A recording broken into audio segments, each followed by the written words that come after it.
Tusimame. Baba mtakatifu, mtakatifu, Mungu unayeishi, utukufu, sifa, heshima zirudi kitini pako. Mungu umeinuliwa sana. Wewe ni mwaminifu, hata sasa uaminifu wako tunauona. Sante kwa kibali hii, sante kwa neema hii, sante kwa ibada hii, sante kwa maombi haya jioni ya leo. Mungu, liko jambo lilokusudia kulitenda katikati ya maisha yetu. Utukufu na sifa tunarudisha kwako kwa sababu unaenda kufanya. Utukufu na sifa tunarudisha kwako kwa sababu unaenda kutenda. Sante kwa uwepo wako, sante kwa utukufu wako ulioko mahali hapa. Eneo hili lote umelitamalaki, umeliatamia. Toto wako tuko mbele zako kupokea neno lako lilokusudia jioni ya leo. Utukufu na sifa ninarudisha kwako kwa sababu unaenda kusema na maisha yetu, unaenda kusema na kila mmoja mmoja. Ni katika jina la Yesu, amen. Bwana Yesu asifiwe. Namshukuru Mungu kwa neema tena na kibali ambacho ametupa mimi na wewe kuweko hemani mwake jioni ya leo. Hii ni nafasi ya upendeleo sana ambayo Mungu ametupa ili tuweze kujifunza maneno ya Mungu. Tutakuwa na maombi ya kukataa roho za umasikini. Bwana asifiwe sana. Tutakuwa na maombi ya kukataa roho za nini? Kwani unapenda kuwa masikini? Kuna mtu anapenda kuwa masikini hapa? Si amna. Kila mtu anataka aendeshe gari, awe na nyumba, ila kuna hatua. Bwana Yesu asifiwe. Tunajifunza somo linalosema siri ya mafanikio. Siri ya mafanikio.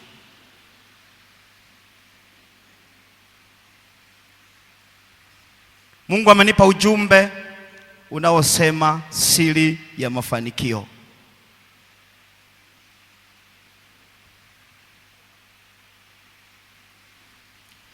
Tunapozungumza kwa habari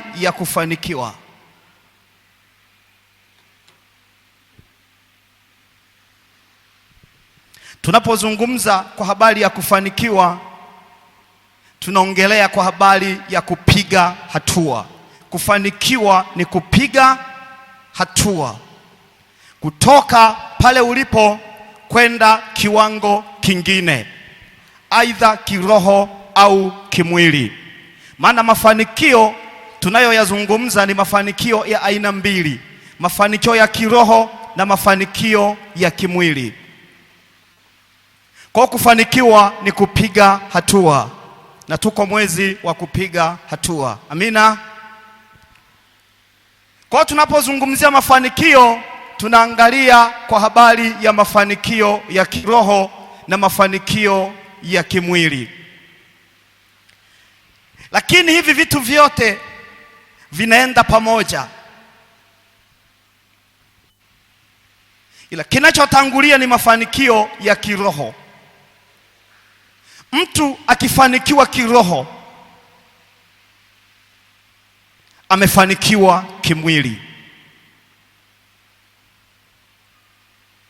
Ukifanikiwa kiroho, umefanikiwa kimwili.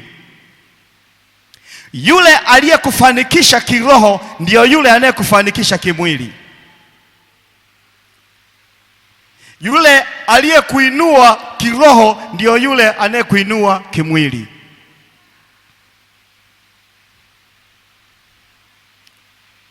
Usipofanikiwa kiroho, huwezi kufanikiwa kimwili. Kwa nini? Hata wale wanaenda kwa waganga wanaanzia rohoni. Si unanielewa? Wanaanzia rohoni, na maagano wanayafunga rohoni, mikataba wanaifunga rohoni, halafu wanakuja kudhihirisha mwilini kwa kile walichokifanya rohoni. Kwa mafanikio yetu ya Mungu wetu aliye hai ni mafanikio yanayoanzia rohoni. Ukifanikiwa kiroho, ukamfahamu Mungu, ukamuelewa Mungu, ukamjua Mungu, ukashikamana na Mungu, ukaambatana na Mungu, ukatembea na Mungu, ukaona Mungu ni kitu cha muhimu kwenye maisha yako, jua sasa katika mwili ni lazima ufanikiwe. Katika mwili lazima udhihirisho utokee, kwa sababu ukimjua, ukamfahamu, ukamuelewa, na yeye akakujua, akakufahamu, akakuelewa kwamba ni mwanae, ni mtoto wake, ana kila sababu ya kukubariki kimwili. Akishajua wewe ni mtoto wake, ana kila sababu ya kukubariki kimwili. Akishajua wewe ni mwanae, lazima achilie baraka kwako. Lakini kama hajajua kama wewe ni mtoto wake, sio rahisi kuachilia baraka kwako. Utabaki hivyo hivyo tu, alafu unaona wenzako wanakwenda, ni kwa sababu hujajua siri ya mafanikio.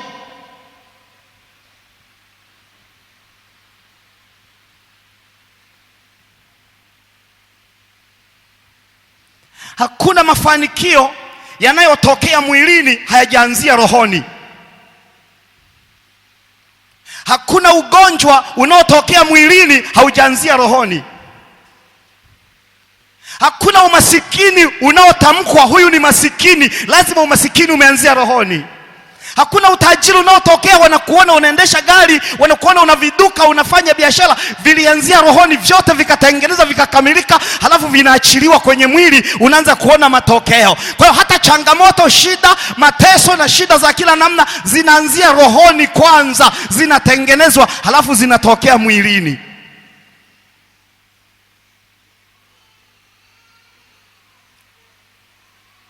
Kwa hiyo ukifanikiwa kiroho, umefanikiwa vyote. Usipofanikiwa kiroho, bado una safari ndefu, bado una kazi ngumu.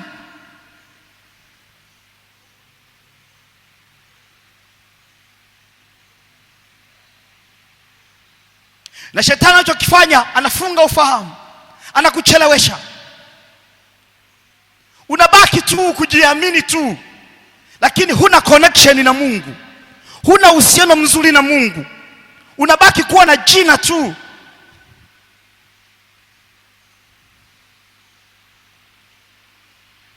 Lakini bado hujatimiza masharti ya kuwa mwanafunzi kamili wa Yesu.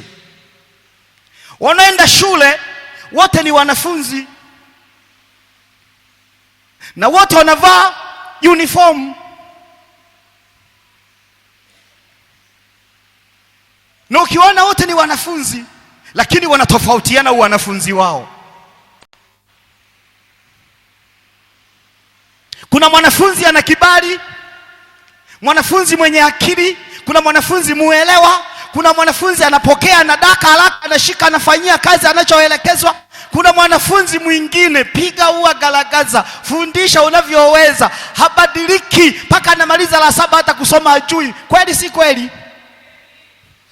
Kwa kanisani ni hivyo hivyo. Sio kwamba mnapokusanyika kanisani wote sasa mnaelewa. Hamna. Kuna wanafunzi wanaoelewa ndio wanaobarikiwa, kuna wanafunzi wasioelewa nao hawabarikiwi. Unabaki hivyo hivyo kwa sababu hujajiandaa kuelewa, hujajiandaa kupokea, hujajiandaa kufaulu, hujajiandaa kuwa mwanafunzi bora. Ukijiandaa kuwa mwanafunzi bora, ni lazima ubadilishwe. Ukijiandaa kubadilishwa, unabadilishwa. Ukijiandaa kubarikiwa, unabarikiwa. Ukijiandaa kuinuliwa, unainuliwa. Ukijiandaa kupanda viwango, unapanda viwango. Ukijiandaa kuwa watofauti, unakuwa watofauti. Ukijiandaa kwa namna yoyote ambayo inakuwa ni njema, inakuwa hivyo hivyo. Inahitaji maandalizi. Sasa unakuja unashangaa, mbona wewe uko pale pale? Mbona uko pale pale hautoki? Uko pale pale usogei. Hujafanya maandalizi ya kusogea. Hizo roho zitoke, usogee viwango hadi viwango.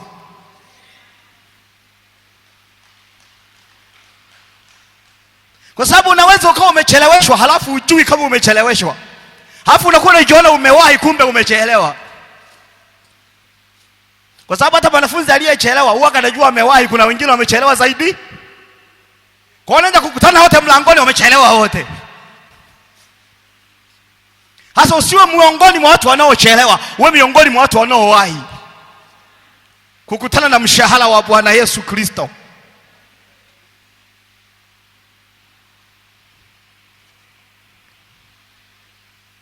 Kwa lazima ujikague rohoni mwako, unaishije na Mungu? Kwa nini hubarikiwi? Kwa nini hufanikiwi? Jikague rohoni, uanze kuangalia uhusiano wako na Mungu ukoje. Usishie kulalamika tu.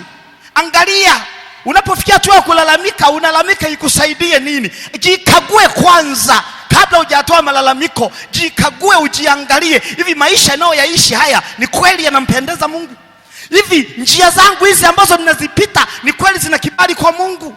Kazi zangu ninazozifanya ni kweli zimeatamiwa na Mungu? Uwepo wa Mungu upo?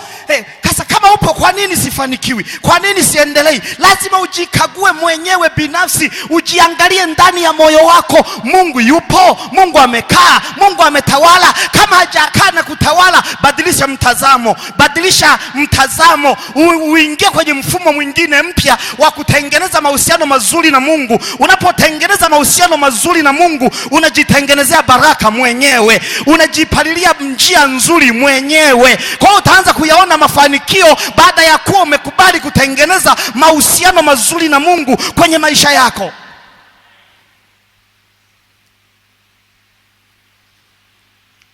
Kubarikiwa kuna process, kuna hatua, sio hivi hivi kuambizana tu unabarikiwa leo utafanikiwa, unaendaje? Hizo baraka lazima zitue kwenye udongo mzuri. Hizo baraka lazima zitue kwenye moyo uliokubali na kutii. Hizo baraka zitue kwenye moyo ambao umelishika neno. Hizo baraka lazima zitue kwenye moyo ambao unamjua Mungu aliye hai. Hizo baraka zinaachiliwa kwa mtu ambaye amejiandaa kutembea na Mungu, amejiandaa kuishi na Mungu. Hizo baraka zinaachiliwa hapo.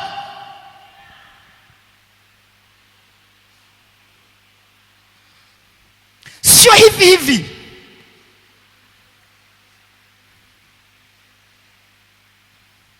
Kama unakuja kanisani kutalii, utatalii sana. Utatalii, yaani utakalia viti na vinyewe vitaisha, tutanunua vingine vitaisha, vingine vitakuwa vinakukataa. Siku moja tuje tuviambie hata viti, nyie viti sasa, hao ambao hawajajiandaa kutembea na Mungu, wakikaa kwenye kiti, basi wewe kiti wewe unaruka tu unahama. Maana sasa ni changamoto. Tunatamani kila mtu anayekanyaga hapa, anayemjua Mungu awe amebarikiwa. Usiwe hivyo hivyo, tamani upasue. Usinchie wivu tu kuona wengine wamebarikiwa, wanapaki gari, wanapaki mapikipiki, wana maduka. Usiishie wivu, piga hatua na wewe uyaendee mafanikio. Uanzie rohoni na Mungu, halafu utaona mwilini yanakuja. Baraka hazitafutwi, baraka zinakufuata zenyewe, zinaachiliwa. Huwezi kwenda kuzitafuta baraka, hiyo haipo. Baraka zinaachiliwa endapo utakaa sawasawa na mpango wa Mungu.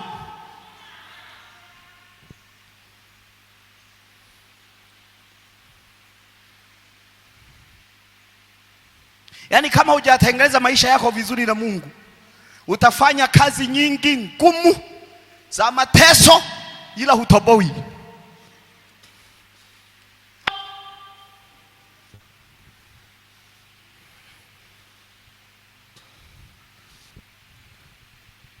Amina. Hapa hamna modern gospel hapa.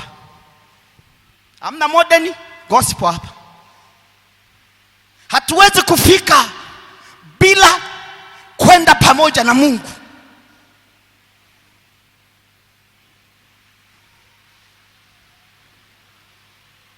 Unawezaje kufanikiwa?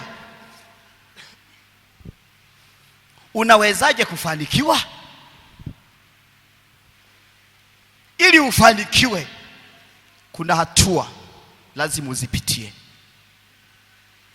Kuna mambo lazima uzingatie. Baraka haziji hivi hivi, mafanikio hayaji hivi hivi. Jambo la kwanza,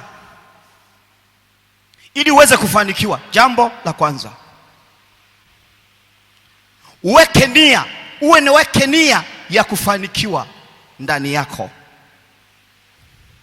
Weka nia ya kufanikiwa ndani yako. Mafanikio hayaji hivi hivi, yanakuja kwa mtu mwenye nia. Uwe na nia. Maana yake ukatae hali ulionayo, ukatae kuwa msukule wa kiroho. Si unanielewa? Usikubali kuishi maisha unayoyaishi leo ambayo sio ya kwako. Uweke nia ya kukataa hali ulionayo, uweke nia ya kukataa matatizo ulionayo, uweke nia ya kukataa magonjwa ulionayo, uweke nia ya kukataa umaskini ulionao, uweke nia. Uanze kujiuliza, kwa nini mimi sifanikiwi? Kwa nini mimi niko pale pale?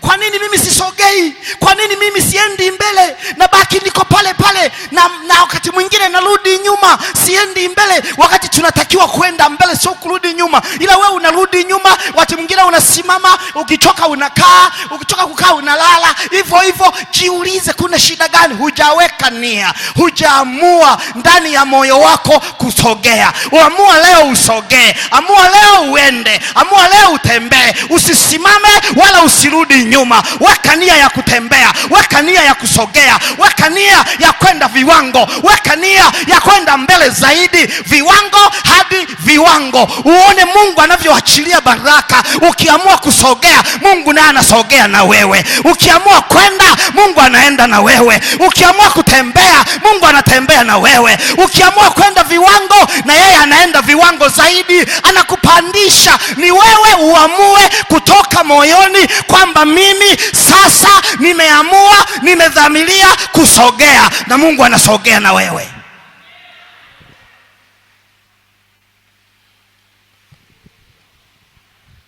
Mabadiliko unayaleta wewe kwa kuamua.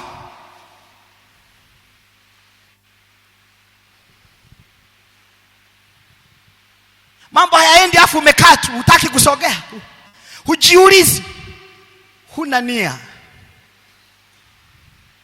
Kihuduma uko pale pale, husogei. Lazima ujiulize, hujaweka nia. Umelizika na hali ulionayo, umelizika na huduma ulionayo, umelizika na maisha unayoyaishi. Hautaki kusogea. Usilizike, bado unahitaji kusogea viwango. Usilizike na utumishi huo ulionao, usilizike na kalama hiyo ulionayo. Unahitaji kusogea viwango hadi viwango, kwa sababu Mungu ni wa viwango, na wewe amekuchagua ili akufanye kuwa wa viwango, na Mungu amekuita ili akupandisha, kuinue uwe wa tofauti. Kubali kusogea kwenye huduma, kubali kusogea kwenye uchumi, kubali kusogea kwa kila kitu.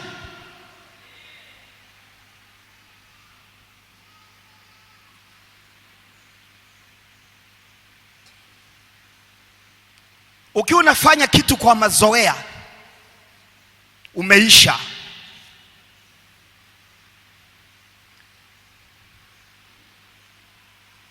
Kila kitu unachokifanya, kifanye kwa upya, kifanye kwa utofauti na siku zingine unavyofanya. Hizo ndizo hatua za kusogea. Kuna watu wakishaanza huduma tu, huduma ikishainuka analizika kabisa, anatulia, anarelax kabisa, hana hata shida. Hataki tena kujifunza, hataki tena kusogea, anabaki pale pale. Kwa anafanya kazi kwa mazoea, kwa sababu amelizika. Kama ni mwimbaji, anaimba kwa mazoea kwa sababu amelizika. Hataki kujifunza, hataki kuangalia wenzake wamefikia wapi, hataki kuangalia waliofanikiwa wamefanikiwaje, wenzetu wamepiga hatua kiasi gani, waliofanikiwa hao katika huduma hiyo walifanyaje wao. Je, kwa nini sisi hatusogei? Kwa nini sisi hatuendi? Kwa nini sisi tunakuwa pale pale? Kwa nini hatuendi viwango tunavyovitaka? Lazima ujiulize, uweke nia ndani ya kusogea, uwe na shauku kama ambavyo wenye shauku unawaona wamefanikiwa. Na wewe uwe una shauku ndani ya moyo wako kwamba mimi nataka kusogea, mimi nataka nitoke, mimi nataka niende viwango hadi viwango. Mungu anaingilia katikati, anakusogeza, anakupandisha, anakuvusha. Unaona mambo yanaanza kubadilika, utumishi unaanza kubadilika, huduma zinaanza kubadilika, kazi zako zinaanza kubadilika, namna anavyoziendesha zinaanza kuwa tofauti, biashara zako zinaanza kubadilika unavyoziendesha kuendesha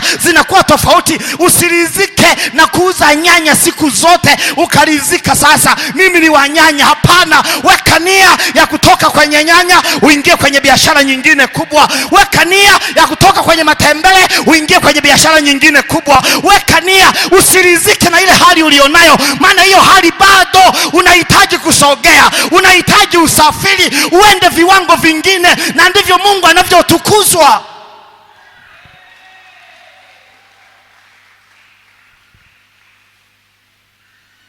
Bwana Yesu asifiwe.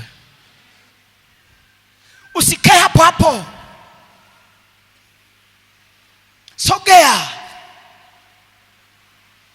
Mungu anahitaji usogee, na ndio furaha ya Mungu.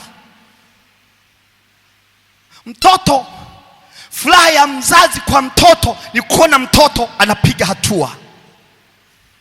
Kweli si kweli? Umezaa mtoto hakatambai, hakafanyi chochote, kamekaa kama mzimu, hakafanyi hivi. Unakuwa na raha wewe mzazi.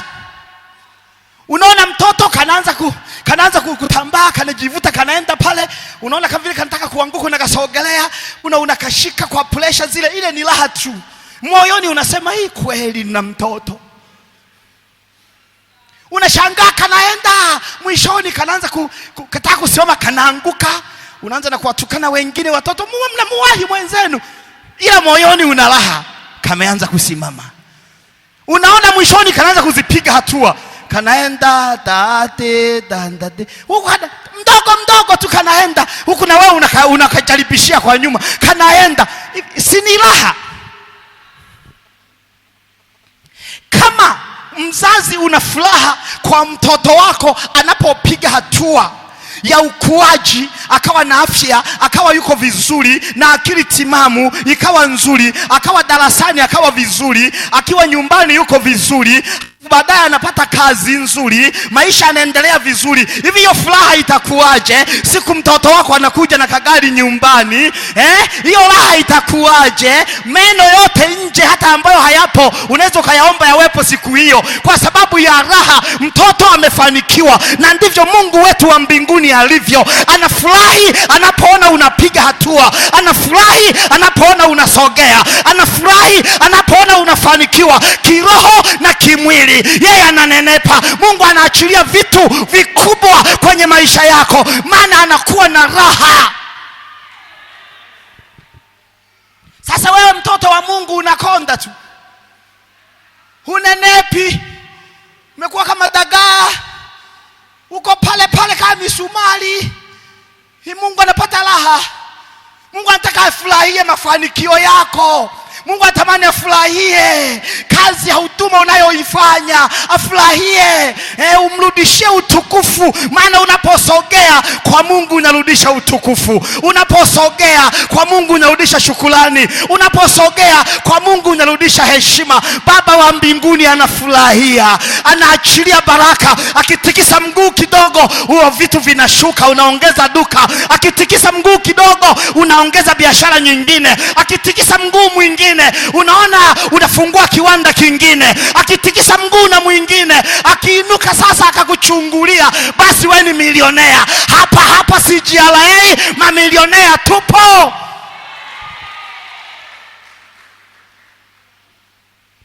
Weke nia ya kusogea, Mungu utamuona, atakusogeza.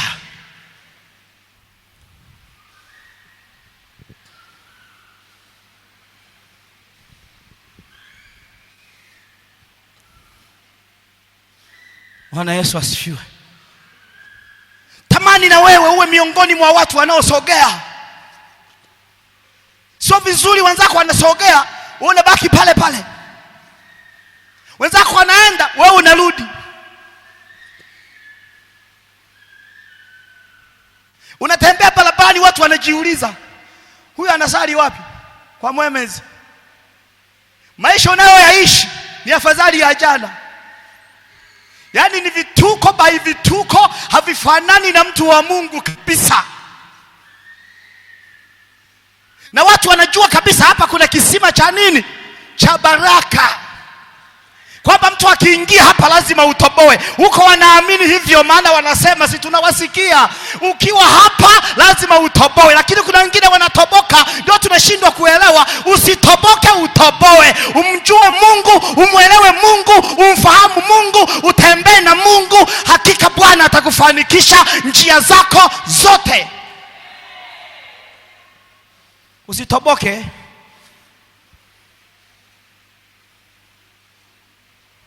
Weka nia ili uweze kufanikiwa.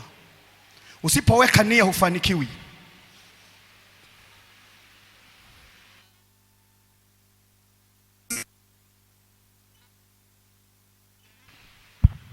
Hii ya kulizika tu, sisi wa hivi hivi tu,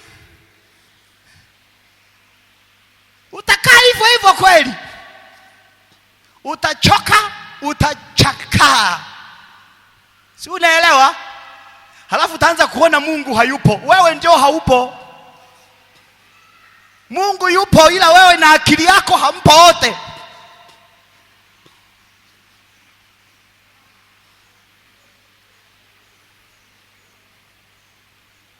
Hivi unajua mtu anaweza akawepo kanisani lakini hayupo kanisani? Yaani yuko hapa ila hayupo hapa. Yaani tunamuona mwili na anaweza akakukodolea macho mhubiri hivi ukafikiri anakuelewa, ukafikiri anakuona. Hakuoni kabisa, yuko ng'ambo. Ndio maana Yesu alienda kwa mgerasi kule ng'ambo, alivuka kule ng'ambo. Kuna watu wako ng'ambo ila wamo kanisani. Anakukodolea macho, analembua na macho, kumbe yuko ng'ambo. Anahitaji kufunguliwa ili akutane na baraka za Mungu. Usiwe miongoni mwa watu walio ng'ambo, uwe miongoni mwa watu walioko hapa ili uzione baraka za Mungu zinazotoka kwenye madhabahu hii, ambayo ni madhabahu njema, madhabahu nzuri inayotamani kila mmoja abarikiwe, ainuliwe. Uwe miongoni mwa watu wanaoinuliwa kutoka kwenye madhabahu, usiwe ng'ambo. Maana huko hapo unawaza matatizo ya familia yako. Uko ng'ambo. Huko hapa unawaza mume wako amekwambia jioni utaniona.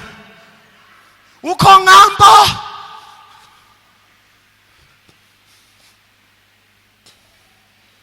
Uko hapa umepewa habari mbaya na majirani, mume wako na mke wa pili. Uko ng'ambo. Humuelewi mhubiri, husikii wanakwaya, husikii praise, hausikii. Uko ng'ambo. Ukitoka ukiuliza tumefundishwa nini? Unajua yani hata sielewi. Sasa ulikuwa wapi? Alikuwa ng'ambo. Rudi hapa. Matatizo yako yanaishia hapa. Changamoto zako zinaishia hapa. Magumu yako yanaishia hapa. Ili wewe utoke hapa ukiwa salama. Utoke hapa ukiwa vizuri. Umekuja na shida, uondoke ukiwa huna shida. Umekuja na matatizo, uondoke ukiwa huna matatizo. Wewe umefunguliwa ili uambatane na watakatifu ambao wanaambatana na Mungu. Uwe miongoni mwa watu wanaoambatana na Mungu na wewe.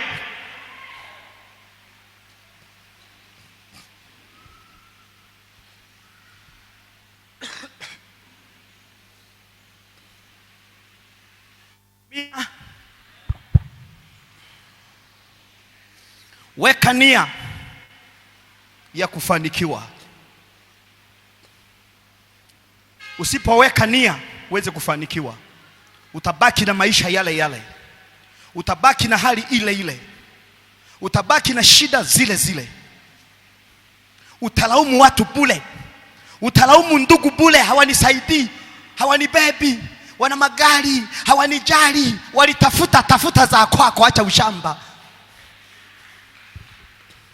Yaani ukienda kwenu, hata kwenye misiba ukiitwa kwenu, wewe ndio wa mwisho kufika, umebebwa na basikeli kwenu. Yaani yote aliyokusanyika pale yana magari na mapikipiki.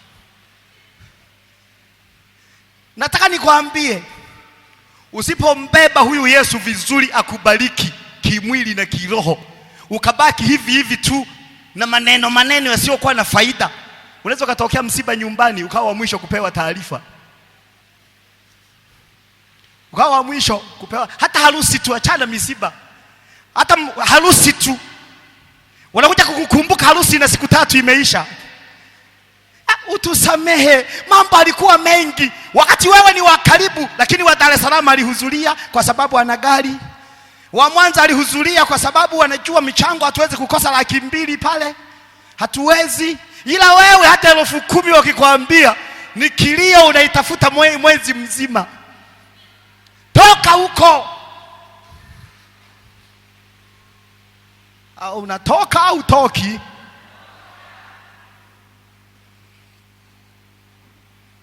Bwana Yesu asifiwe. Weka nia. Kataa hali ulionayo. Umruhusu Mungu akupandishe. Mruhusu Mungu akubariki. Mruhusu Mungu akuinue. Usiruhusu akili yako ikupandisha, utachelewa. Usiruhusu watu wakupandisha, utachelewa. Mungu ndiye anaweza kukupandisha, anakuinua na kufanya uwe wa juu, uwe wa tofauti kabisa, na watu wakushangae, waanze kuona mabadiliko watu kwenye maisha yako, wajifunze, wamjue Mungu wa mahali hapa kwamba anatenda, nao wamkimbilie. Wanapotuona tumechoka, wanapotuona ni hohehae, omba, wanashindwa kutuelewa. Mungu wetu sio omba, Mungu wetu sio marehemu, Mungu wetu sio hayati, Mungu wetu sio mgonjwa, Mungu wetu hajasafiri, Mungu wetu sio masikini. Ni Mungu anayejibu kwa moto, ni Mungu anayetenda kwa wakati sahihi na kwa watu sahihi wanaomtumikia kwa usahihi.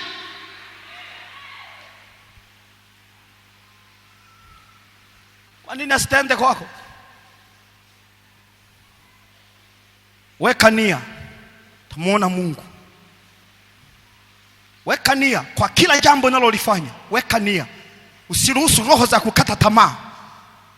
Taona Mungu anafanya mambo makubwa. Jambo la pili.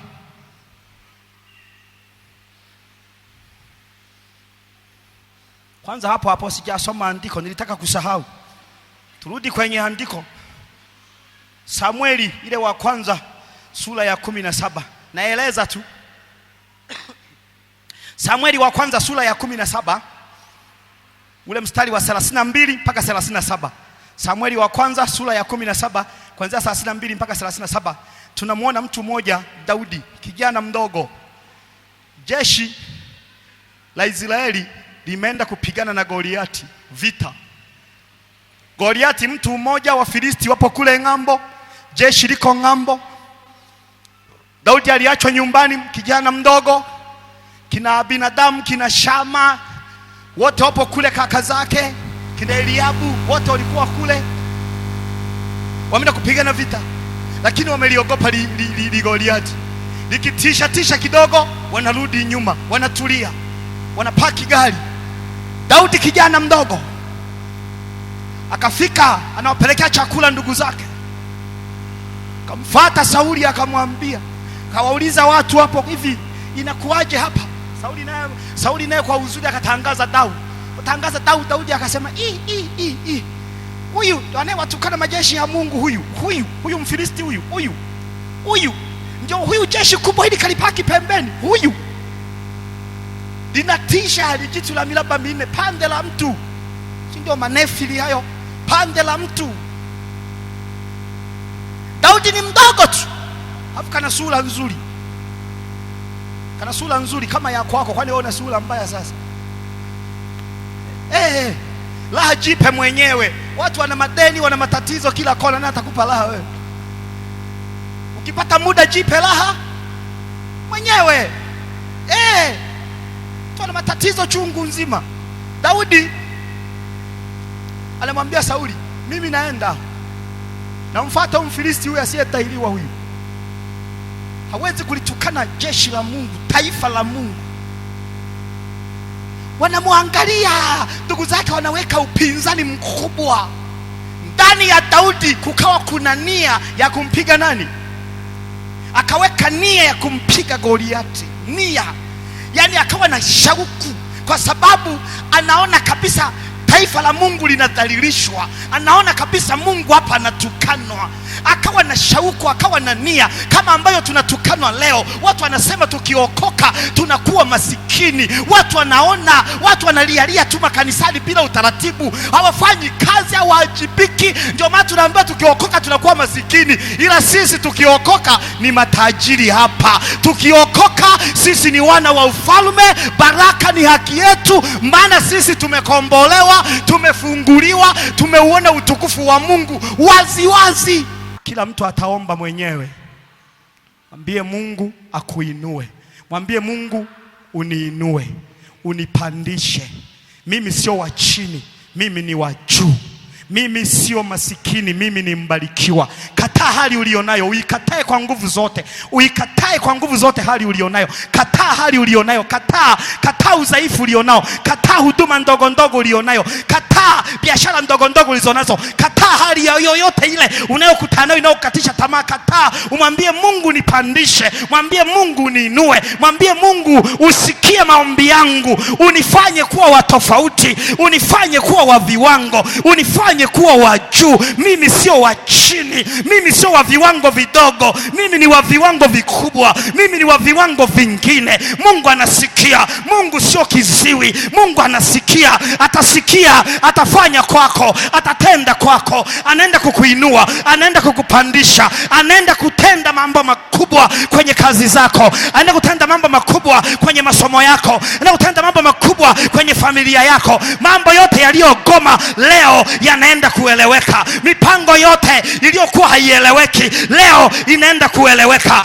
Kazi zako zilizokuwa zieleweki leo zinaenda kueleweka. Uchumi wako uliokuwa ueleweki leo unaenda kueleweka. Ndoa yako inasumbua leo inaenda kueleweka. Kazi zako ambazo hazieleweki leo zinaenda kueleweka. Kila mipango ulioipanga inaenda kutimia. Kila maono ulionayo yanaenda kutimia. Kila kazi unaoifanya inaenda kukua na kuongezeka. Hautakuwa kama ulivyo, hautabaki hapo ulipo. Unapiga viwango, unainuliwa, unapandishwa. Ni saa ya kuinuliwa, ni saa ya kupandishwa, ni saa ya kupanda viwango.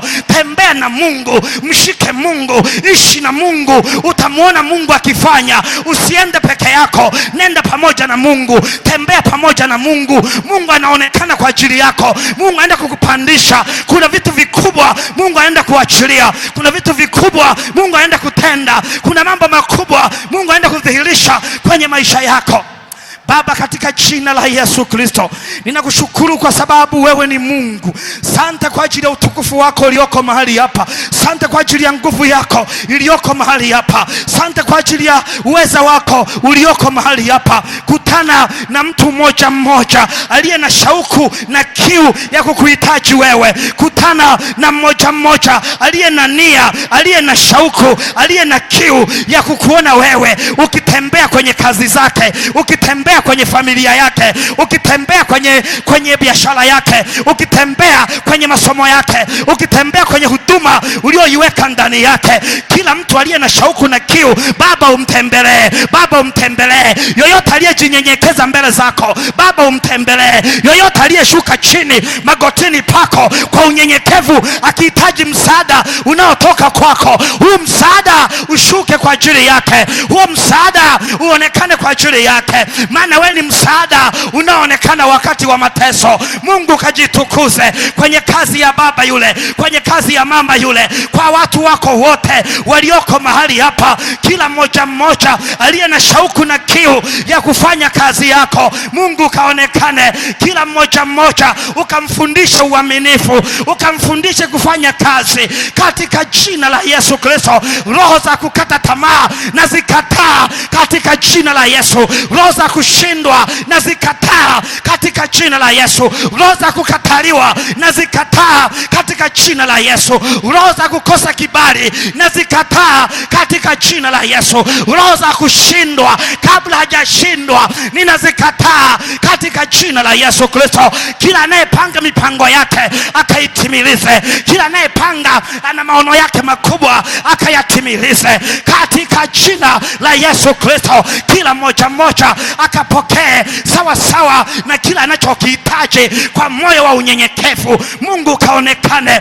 maana unawapenda wanaokupenda, na wanaokutafuta kwa bidii watakuona. Wanaonyenyekea, wanaotii na kushuka chini na kukutanguliza mbele, unaonekana. Onekana kwa kila mmoja aliyekanyaga mahali hapa. Mungu kamkumbuke, Mungu kamuinue, Mungu kampandishe, Mungu katende mambo makubwa ambayo hakutegemea, ambayo hakutarajia kwenye maisha yake. Yale ambayo hajawahi kuyaona, Mungu akayaone ukiyatenda, ili azidi kukutukuza na kukuamini ya kuwa wewe ndiye Mungu uliyemchagua ukamweka mahali hapa, ya kwamba ndiye Mungu uliyemleta mahali hapa. Umemleta ili umbariki, umemleta ili umuinue, umemleta ili umpandishe.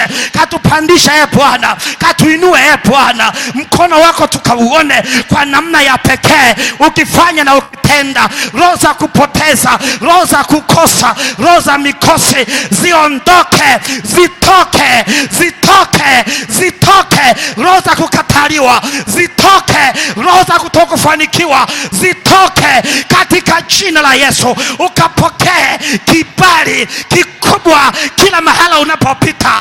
Upokee kibali kikubwa kwa kila kazi unayoifanya. Kwenye kazi yako kibali kikubwa kikaonekane katika jina la Yesu Kristo. Udhihirisho wa Mungu ukaonekane kwenye eneo lako, uonekane kwenye familia yako, unapoishi kwenye nyumba yako.